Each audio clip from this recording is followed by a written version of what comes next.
চট্টগ্রাম ১৩ আসনের আনোয়ারাতুন কর্ণফুলী আসনত বিএনপির দলীয় ঘোষিত সরওয়ার জামাল নিজামর প্রাথমিক মনোনয়ন পরিবর্তন দাবিতে বিশাল মশাল মিছিল ও বিক্ষোভ করছে আনোয়ারা কর্ণফুলী উপজেলার বিএনপি ও অঙ্গ সহযোগী সংগঠনের আন্দোলন সংগ্রামর জেল জুলুম শিকার অন্যে তৃণমূলের নেতাকর্মীল নভেম্বরের ১৩ তারিখ বৃহস্পতিবার আজন্যে ৭টার দিকে উপজেলার কালাবিবির দিঘির মোড়তুন এই মশাল মিছিল শুরু হয়। এ সময় মিছিল বিভিন্ন সড়ক প্রদক্ষিণ শেষে টানেলত সংযোগ মোড়তায় বিক্ষোভত রূপ লয়। বিক্ষোভত সরওয়ার জামাল নিজামর ছবি সম্মিলিত পুত্তলিকা দাহ করা হয়। মিছিলত চট্টগ্রাম ১৩ আসনের বিপুল সংখ্যক নেতাকর্মী অংশ লয়।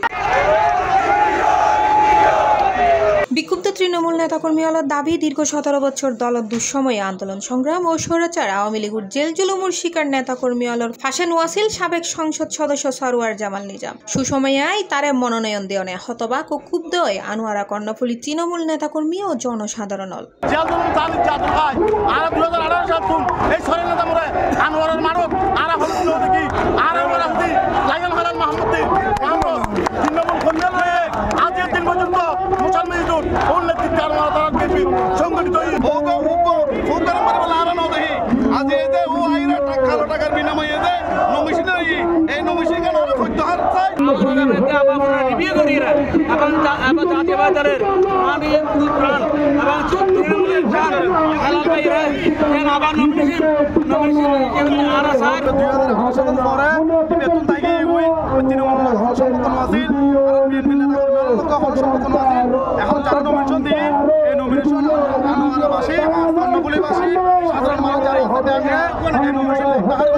এতে তার মনোনয়ন বাতিল করে দুঃসময়ে দলের হাল ধরন্যে ও তৃণমূল নেতাকর্মীদের ফাঁসে তাহইনে ত্যাগী দক্ষিণ জেলা বিএনপির সদস্য সচিব লায়ন মোহাম্মদ হেলালুদ্দিনুরে মনোনয়ন দিবের দলীয় হাইকমান্ডার হাসে দাবি জানায় তৃণমূল নেতাকর্মী ও জনসাধারণ।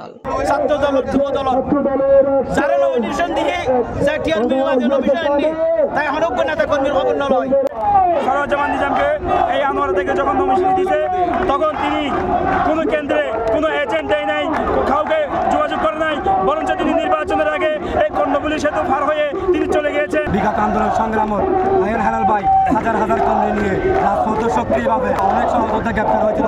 আমরা কারাবরণ করেছি, প্রায় ৫০ জনের উপরে আমরা কারাবরণ করেছিলাম। কালো টাকার বিনিময়ে মানুষ আবার অবৈধভাবে নির্বাচন। C plus TV, Chittagong.